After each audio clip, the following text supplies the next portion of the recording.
दोस्तों नमस्कार। एक बार फिर हाजिर हो दोस्तों आपके चैनल ट्रेंडिंग नाउ पे एक एट्थ पे कमीशन से रिलेटेड वीडियो लेकर हाजिर हो दोस्तों। और हमारे इस सीरीज़ की ये 16वीं वीडियो है।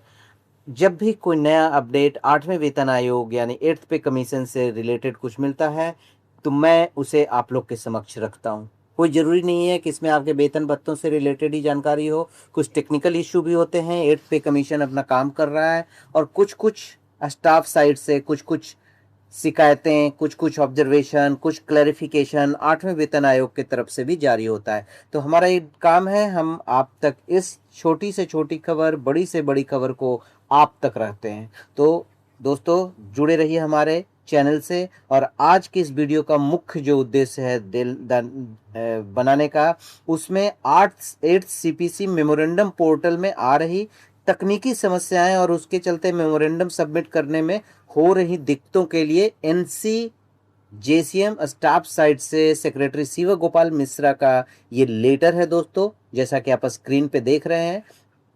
इसमें बताया गया है कि स्टाफ साइड के जब कोई भी मेमोरेंडम डालने की कोशिश की जाती है तो कई गंभीर तकनीकी समस्याएं आ रही है, जिससे मेमोरेंडम अपलोड करना बेहद मुश्किल हो गया है। सबसे बड़ी समस्या यह है कि जब यूजर ओटीपी डालते हैं तो स्क्रीन पर मैसेज आता है, कांट रीच दिस पेज। तो after receipt of OTP in the mobile, email is showing as whom can't reach this page.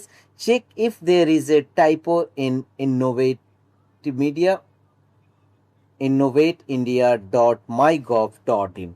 तो इस तरह की समस्याएं आ रही है। दूसरी समस्या है कि अगर कोई मेमोरेंडम अपलोड करता है तो यह एरर दिखाता है, invalid input detected, HTML tags are not allowed. इसका मतलब है कि सिस्टम कोई वैध डॉक्यूमेंट को भी स्वीकार नहीं कर रहा है।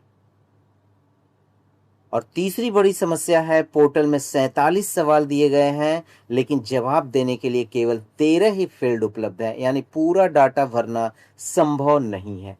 तो ये मेमोरेंडम से रिलेटेड 3 तकनीकी खराबियां आ रही है, जिसको एनसीजेसीएम साइड ने, यूनियन के साइड ने 8वें वेतन आयोग के सेक्रेटरी को ये लेटर के थ्रू, ये जैसा कि आप देख रहे हैं 16-20 अप्रैल को ये लेटर जारी किया गया है। तो इसमें बताया गया है कि ये खामियां आ रही हैं, जिससे लोगों को अपने मेमोरेंडम भरने में काफ़ी परेशानियों का सामना करना पड़ रहा है। इसका क्या असर होगा? कर्मचारी और संगठन अपनी बात सही तरीके से नहीं रख पा रहे हैं। कई लोग मजबूर होकर ईमेल के जरिए मेमोरेंडम भेज रहे हैं और प्रक्रिया में पारदर्शिता और समान अवसर पर भी सवाल खड़ा हो रहा है। ऐसा इस लेटर के माध्यम से आयोग को, एट्थ पे कमीशन को बताया गया है। मांग क्या किया गया है? पोर्टल को तुरंत ठीक किया जाए ताकि यूजर फ्रेंडली बने और सभी प्रश्नों के लिए सही ढंग से उत्तर देने की सुविधा मिले। मेमोरेंडम जमा करने की अंतिम तिथि को भी बढ़ाने की मांग की गई है कि 30 अप्रैल से लेके उसको 31 मई 2026 किया जाए, ताकि सभी संगठन और कर्मचारी बिना किसी परेशानी के अपने सुझाव दे सके। और जैसा कि आप जानते हैं, 8वां वेतन आयोग, एट्थ पे कमीशन कर्मचारियों के लिए, केंद्रीय कर्मचारियों, केंद्रीय पेंशनर्स के लिए बहुत ही महत्वपूर्ण मुद्दा है। और इनमें से जुड़ी सिफारिशें आने वाले वर्षों में आपकी सैलरी, भत्ते और सुविधाओं को सीधे प्रभावित करेगी। इसलिए जरूरी है कि हर कर्मचारी की आवाज़ सही तरीके से सरकार तक पहुंच सके।